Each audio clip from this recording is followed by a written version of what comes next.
Hi అండి. అప్పటికప్పుడు పప్పుచారు కాసుకున్నప్పుడు ఫ్రై ఏమైనా ఉంటే బాగుండు అనిపిస్తుంది కదండి. ఇలా బాల్స్ చేసి పెట్టండి. క్యాబేజీ అండ్ క్యారెట్తో వెజ్ బాల్స్ టేస్ట్ అయితే అదిరిపోద్ది.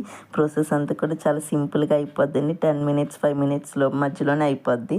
ఆ ప్రాసెస్ అంతా కూడా ఎలాగో చూసేయండి. నచ్చితే లైక్ చేయండి. సబ్స్క్రైబ్ చేసుకున్న వారు చాలామందే చూస్తున్నారు కూడా.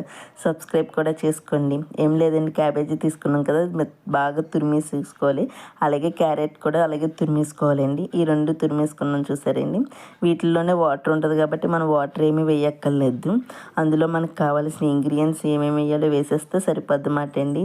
ఒక 1 స్పూను మైదా, ఒక 1 స్పూన్ కార్న్ఫ్లవర్ వేసుకోవాలండి.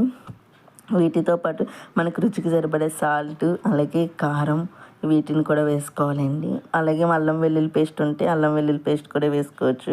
ఫుడ్ కలర్ అండి. ఫుడ్ కలర్ జస్ట్ ఆప్షనల్ మాత్రమే. మీరు వేసుకోవాలనుకుంటే వేసుకోవచ్చు, లేకపోతే స్కిప్ చేసేవచ్చు మాట అండి. ఇంక వీటన్నిటిని వేసుకున్నాం కాబట్టి మనం వాటర్ వేయక్కర్లేదండి. శుభ్రంగా కలిపేసేయడమే మాట. గట్టిగా ప్రెస్ చేస్తూ కలిపితే అందులో ఉన్న వాటర్ అది బయటకు వస్తుందండి. ఆ పిండి అదంతా కూడా సింపుల్గా కలిసిపోద్ది మాట అండి. చూసారు కదండి ఎలా కలిసిందో. అంతే, నేను ఒక స్పూన్ వాటర్ కూడా వేయలేదండి. అందులో ఉన్న వాటర్తోనే సరిపోయింది. ఇంకోండి ఇలా బాల్స్లా చేసేసుకొని ప్రిపేర్ అన్ని బాల్ని కూడా ఇలా బాల్స్లా ప్రిపేర్ చేసుకొని పెట్టేసుకోవాలన్నమాట అండి పక్కన.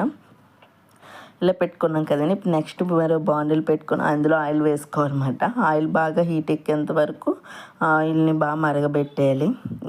ఆయిల్ మరగబెట్టేసిన తర్వాత మనం ఉన్న బాల్స్ అన్నిటిని కూడా 1 బై 1 వేయించేసుకుంటూ ఉండాలండి. అలా నురగలు వస్తున్నాయి కదండి, మనకి ఏగినట్టు ఎలా తెలుస్తుంది అంటే ఆ బబుల్స్ అన్నీ కూడా తగ్గుతూ వస్తుంది అన్నమాట అండి. చూసారు కదా, ఇందాక మీద బబుల్స్ అవన్నీ తగ్గినాయి. అలాగే తగ్గిన చూసారా, ఇప్పుడు అవన్నీ కూడా తీసేయాలన్నమాట అండి. ఏగిపోయినట్టే. అంగోండి బబుల్స్ అయి తగ్గిపోయింది. ఇట్లా గోల్డెన్ బ్రౌన్ కలర్ వచ్చేంత వరకు వేయించేసుకోవడమే మాట అండి. మిగిలిన అన్నీ కూడా అలా వేయించేసుకోవడమే. చూసారు కదా, టేస్ట్ అయితే చాలా బాగుంటుంది. పప్పు టమాటాలోకనే కదండి, పిల్లలకి అప్పటికప్పుడు స్నాక్స్ కింద కూడా టమాటా సాస్ ఇచ్చి పెడితే కూడా చాలా ఇష్టంగా తింటారండి. టేస్ట్ అయితే అదిరిపోద్దండి. మీకు ఎవరికైనా నచ్చితే కనుక లైక్ చేయండి. సబ్స్క్రైబ్ చేసుకున్న వారు ఎవరైనా ఉంటే కూడా సబ్స్క్రైబ్ చేసుకోండి. ఓకేనండి, బాయ్ బాయ్. సబ్స్క్రైబ్ చేసుకుంటే మరిన్ని వీడియోలు మీకు వస్తాయండి. సబ్స్క్రైబ్ చేసుకోవడం మర్చిపోకండి.